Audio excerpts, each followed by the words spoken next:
All right, the very last topic of this.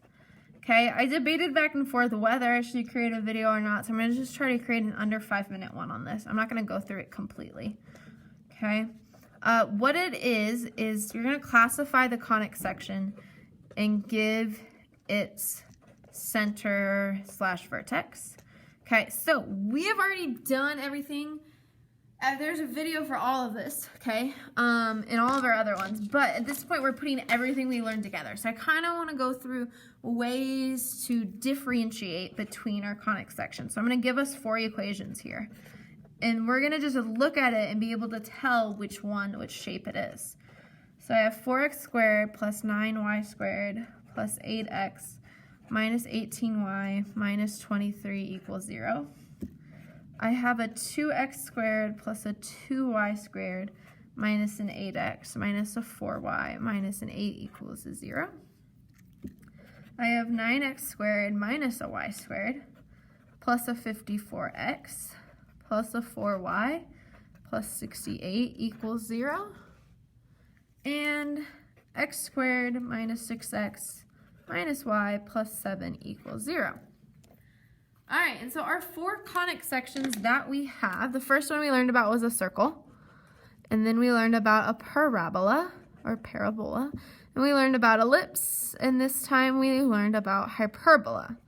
And so I purposely put an example of every single one here, okay? And so we have to be able to tell really quickly which one it's gonna be, because you have to figure out how to solve it. So, gotta begin to think, okay, what's unique about each of these? What would differentiate it between the other ones? All right, and so let's start with parabola, because that I think is the easiest one to differentiate. Every other one, especially if you look at that reference sheet I gave you, you would notice every other one has an x squared and a y squared, right? This has an x squared and a y squared. This one does, this one does. Parabola doesn't. Remember, only one term was squared. Whatever term was squared, that told you what kind of parabola you had. So that's the really easy way to figure out if it's a parabola or not is if one term doesn't have a squared, it's a parabola. So if we're looking here, I got x squared, y squared. Okay, x squared, y squared. All right, here, x squared, y squared. But right here, I just have an x squared. I have no y squared. So I know right off the bat, this one is a parabola. Okay, and so what I would do if you still need help to complete the square with this, go back to that topic, go back to your notes, learn how to complete the square with that parabola. All right, so we already did the parabola one. But now let's think about what's another one that has a weird, unique thing. And that's going to be the hyperbola, okay? So the reason why the circle and ellipse are the hardest is because guess what? This was that challenge question I put on the ellipse. A circle is a special kind of ellipse, all right? It's like a rectangle being a square being a special kind of rectangle. Okay, and so the circle and the ellipse equations are so similar, you can't tell them apart. Very rarely when you're just straight looking at it. But a hyperbola has one key difference. And what was that one key difference? It was that it's a minus. It's x squared minus a y squared. Or it's y squared minus an x squared. So what I'm looking for, what squared term has a negative? Okay, those are both positive, so that can't be it. Those are both positive, can't be it. This one has a negative, okay? So this one right off the bat I know is a hyperbola. All right, and since I know it's a hyperbola, I'm good to go. I can go watch that video that we did, like, I think it's the 3rd one. Okay, it shows you how to complete the square with a hyperbola, and you can go ahead and find its center from there, okay?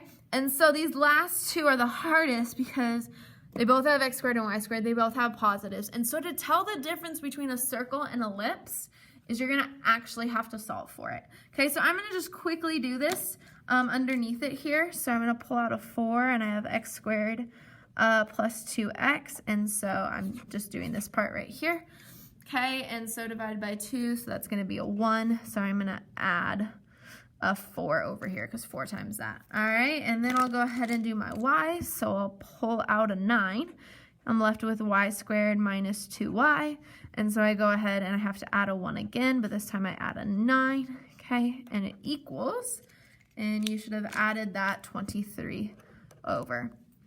And so I'm looking right here, and as I look at this, I have 4 times x plus 1 squared plus 9 times y minus 1 squared equals, And 4 plus 9 plus 23, well, that's 36. Okay, and so I'm thinking here, I need to get rid of that 4 and that 9. They can't be there. I'm going to go ahead and divide this by a 36.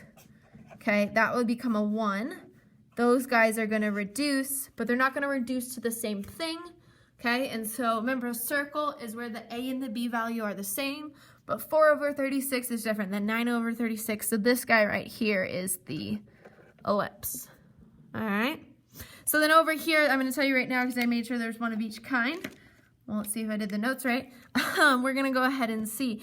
And I hope maybe you might be able to pick up on something here. Okay, so I got to pull out a 2, and so I'm left with x squared minus 4x. All right, so I just did the x's there.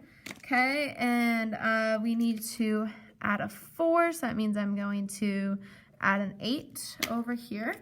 And then I'm going to pull out a 2 again, and I get y squared minus 2y, because I got to do 4 divided by 2, so I get 2y. So that's going to be a plus a 1, so I got to add a 2, and then don't forget this 8 over here.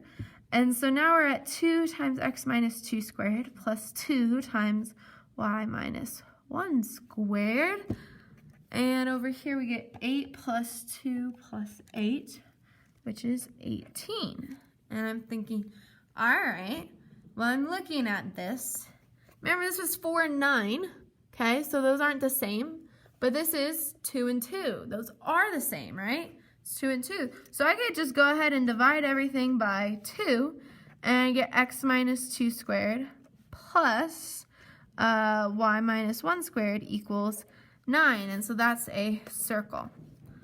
All right, and so that's how I tell. It's when the coefficients are the same, it's going to be a circle. And when they're different, it will be an ellipse. All right, so hopefully that helps you quickly figure out which one you're at, and then you just got to go through completing the square to make it fit that equation.